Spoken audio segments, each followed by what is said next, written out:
زندگی میں دو چیزوں کی کمی انسان کو اذیت میں ڈالتی ہے۔ ایک رات کی نیند، اگر نیند نہیں تو چہرہ بگڑ جاتا ہے۔ دوسرا، من پسند شخص میسر نہ ہو تو زندگی بگڑ جاتی ہے۔ اللہ تمہارے دل کی وہ مراد بھی پوری کر دے گا جس کے لیے تم دن رات دعا کرتے ہو۔ اس سے پہلے کہ مٹی کا بدن خاک بنے، باوضو ہو کر مصلے پر جوانی رکھ دو۔ اور پھر میں نے وہاں صبر کر لیا جہاں لوگوں کے لہجوں کو ان کے منہ پہ مارنے تھے۔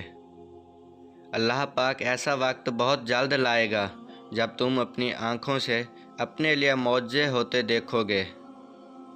اللہ صرف تمہارے راستوں کو موڑتا ہے، تمہاری دعاؤں کو نہیں۔ وہ تمہیں اپنے طریقے سے تمہاری من پسند منزل تک لاتا ہے۔ اپنے سب راز اللہ کو بتایا کرو، اس سے بڑھ کر پردہ رکھنے والا کوئی نہیں۔ سب سے بہترین صبر وہ ہے جو تم نے اللہ کی رضا کے لیے کیا۔ اور جب اللہ تمہارے دل سے کسی چیز کا خیال نہیں نکالتا تو وہ اسی چیز کو تمہاری حقیقت بنا دیتا ہے۔ صرف قرآن پاک ہی وہ سچا دوست ہے جو قبر میں بھی آپ کا ساتھ دے گا۔ اگر دنیا میں سکون ہوتا تو لوگ اللہ تعالیٰ کو بھول جاتے۔ سکون تو صرف ان لوگوں کے پاس ہے جو اللہ کی رضا کو اپنی رضا سمجھتے ہیں۔ اور پھر تمہیں کیا معلوم کہ جب کوئی بھیگی آنکھیں سختی سے رگڑ کر لمبی سانس کھینچ کر تلخ مسکراہٹ لبوں پر سجائے آسمان کی طرف دیکھے تو وہ ضبط کی کس انتہا پر ہوتا ہے۔ جب اللہ کسی کو پسند کرتا ہے تو اسے خوب آزماتا ہے۔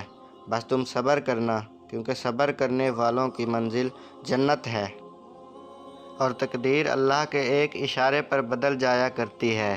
ہم کن صرف پڑھتے ہیں لیکن فیکون پر یقین نہیں رکھتے، جبکہ اللہ اور انسان کے درمیان سب سے گہرا رشتہ یقین کا ہی تو ہے۔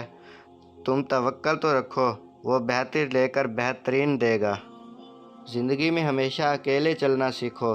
گر جاؤ پھر خود اٹھو، پھر گر جاؤ پھر خود اٹھو، لیکن کبھی بھی دوسروں کا سہارا نہ لو۔ جس دن اکیلے چلنا سیکھ لیا، سمجھو زندگی کی ہر ہار تمہاری جیت ہوئی، اور تم سے مضبوط انسان اس دنیا میں کوئی نہیں۔ اپنے بچوں کو بھی سکھاؤ، بچے جب تک گریں گے نہیں انہیں تکلیف کیسے محسوس ہوگی، اور وہ آپ کے بغیر کیسے اس ظالم دنیا کا مقابلہ کریں گے۔ گھبراؤ نہیں، پریشان نہ ہو، نا امید نہ ہو، وہ تمہاری ہر صدا سن رہا ہے۔ تمہارے آنسو اس کے لیے بہت قیمتی ہیں، وہ بہت جلد تمہاری دعاؤں پر کن فرمائے گا۔ یہ دیر فقط تمہارے صبر کا امتحان ہے۔ سورہ یوسف مثال ہے، وہ آزماتا اسی چیز سے ہے جو تمہیں بے حد پیاری ہوتی ہے، تاکہ اس چیز کے ملنے کی تڑپ تمہیں اللہ سے ملوا دے۔ جب بے وجہ توڑ دیے جاؤ تو سمجھ جاؤ اللہ تمہیں اپنے قریب لا کر جوڑنا چاہتا ہے۔ جب ہم اللہ سے کسی بہت بڑی شے کی خواہش کر بیٹھتے ہیں نا، پھر اللہ ہمارا صبر آزماتا ہے، ہمارے یقین کا امتحان لیتا ہے۔ وہ صبر کے ذریعے ہمیں اس شے کے قابل بناتا ہے کہ جو ہم نے اس سے مانگی ہو۔ صبر سے بندہ نکھرتا ہے، سنورتا ہے، اس کا کردار مضبوطی کا دامن تھامتا ہے، اور بندہ جتنا بھی صبر کرتا ہے اس صبر کا اجر اتنا ہی دگنا ہوتا چلا جاتا ہے۔ کچھ کو فوراً دے دیتا ہے اور کچھ کی آواز کو شاید بار بار سننا چاہتا ہے، اور کتنے ہی خوش نصیب ہیں وہ لوگ جن کی آواز کو وہ سننا چاہتا ہے، اور عطا بھی مانگ سے زیادہ انوکھا کرتا ہے۔ میرا اللہ بڑا غفور و رحیم ہے۔ گھبراؤ نہیں، یہ مشکل وقت عن قریب گزر جائے گا۔ تم یقین رکھو گے نا اللہ پر تو اللہ تمہارے لیے کافی ہو جائے گا۔ نظر انداز کر دو وہ سارے وسوسے جو تمہارے دل کو بے چین کرتے ہیں۔ تم مدد مانگو اللہ سے، پھر دیکھو کیسے تمہاری سب مشکلات کا حل نکل آئے گا۔ جب تمہیں کہیں سے کوئی امید نہیں رہتی تب وہ تمہیں تہجد کی لگن لگا دیتا ہے اور ایک نئی امید سے جوڑتا ہے، اور پھر تم جان جاتے ہو کہ جو درد دن کے اجالوں میں نہیں سمٹ پاتا وہ رات کی تاریکیوں میں سمٹ جاتا ہے۔ عشق تو وہ تھا کہ عاشق نے اذان نہ دی تو خالق نے صبح نہ کی۔ دعا کی قبولیت کی اس سے بہتر نشانی اور کیا ہو سکتی ہے کہ اللہ نے اب تک آپ کا دل دعاؤں میں لگایا ہوا ہے۔ نماز دنیا کو ہی نہیں قبر کو بھی روشن کر دیتی ہے۔ آنسو وہ خاموش دعائیں ہیں جو صرف اللہ ہی سنتا ہے۔ گرتے آنسو اور ٹوٹے ہوئے دل کی قدر اللہ سے بہتر کوئی نہیں جانتا۔ جلد ہی وہ مقام آنا ہے جہاں اللہ نے تمہیں تمہاری مانگی ہوئی ہر چیز سے نواز دینا ہے۔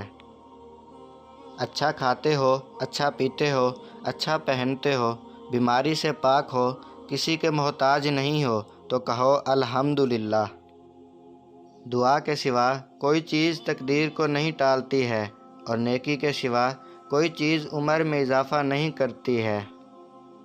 اے اللہ، اپنے سجدوں میں مجھے اتنی عزت عطا کر دے کہ اس دنیا کو یاد کرنے کا وقت ہی نہ ملے۔ جیسے اللہ تعالیٰ کو اپنے بندوں کی باتیں پسند ہیں، اسی طرح ان کی ندامتیں بھی محبوب ہیں۔ بعض اوقات عبادت سے زیادہ ندامت کام آ جاتی ہے۔ جب اللہ کی مرضی کے بغیر اس کائنات کا ایک پتا بھی ہل نہیں سکتا تو پھر تمہارا اللہ سے بار بار رجوع کرنا، اس سے مانگنا بے وجہ نہیں ہے، جو تمہارے ہاتھوں میں اتنی جان ڈال دیتا ہے کہ وہ دعا کے لیے اٹھ سکیں۔ وہ پھر ان اٹھے ہاتھوں کی لاج بھی رکھتا ہے۔ ہو سکتا ہے یہی قبولیت کی گھڑی ہو اور تمہیں وہ سب مل جائے جسے پا کر تم خوش ہو جاؤ۔ ایک بار پھر ہمت کر کے اس سے مانگ لو، وہ دینے پر قادر ہے، وہ تمہیں ضرور عطا کرے گا۔ تھک گئے ہو، بس تھوڑا سا انتظار باقی ہے۔ تمہاری چاہت کو اللہ کی چاہ بنانے کے لیے تھوڑی اور اطاعت باقی ہے۔ جس آزمائش کے لیے اللہ نے تمہیں چنا ہے اس کا ابھی انعام باقی ہے۔ دعا مانگتے رہو، ٹھیک ہو جائے گا سب، کیونکہ ابھی مشکل کے ساتھ آسانی باقی ہے۔ جب تمہیں لگے کہ تم اپنا حوصلہ ہار رہے ہو، جب تمہیں لگے کہ تم اپنا صبر کھو رہے ہو، تو فوراً اللہ سے رجوع کرو اور دعا کرو کہ یا اللہ، زندگی کے ہر موڑ پہ ہمت، صبر اور حوصلہ عطا فرمانا۔ آمین ثم آمین، کیونکہ اخلاص سے جو بھی دعا مانگی جائے وہ کبھی رد نہیں ہوتی۔ سب کی کہانیاں اللہ کے ہاتھ میں ہیں، پھر پریشانی کیسی؟ وہ جو پرندے کو ہوا میں تنہا تھامتا ہے وہی آپ کے مستقبل کو بھی تھام لے گا، اس کا ذمہ بھی وہی لے لے گا۔ اللہ تمہاری زبان کو تب مانگنے کی ہمت دیتا ہے جب وہ تمہاری دعاؤں پر راضی ہونا چاہتا ہے۔ جب وہ رات کے آخری پہر تمہیں ملاقات کے لیے بلاتا ہے تب وہ تمہیں اپنے در سے خالی ہاتھ واپس کبھی نہیں جانے دیتا۔ جب دکھ شدت اختیار کر جائیں تو بولنے کی غلطی مت کرنا، یہ تو صبر کے لمحات ہوتے ہیں، وہ لمحے جب اللہ آپ کے ساتھ ہوتا ہے، اور وہ جب ساتھ ہو جاتا ہے تو انسان کو فرش سے عرش تک پہنچا دیتا ہے۔ اللہ سے مانگیں، سب مانگیں، لیکن اس کی رضا بھی ساتھ مانگیں۔ کبھی اپنی خواہش پر ضد نہ کریں کہ جو آپ نے مانگا ہے وہی دے۔ آپ اس کی حکمت سے لا علم ہیں، آپ کو نہیں پتہ آپ کے لیے کیا بہتر ہے۔ تو جانتا ہے، صرف اسی کا دامن تھامے رکھیں، اس کی رضا مانگیں، جو وہ دے اسی پر راضی ہو جائیں اور الحمدللہ کہیں۔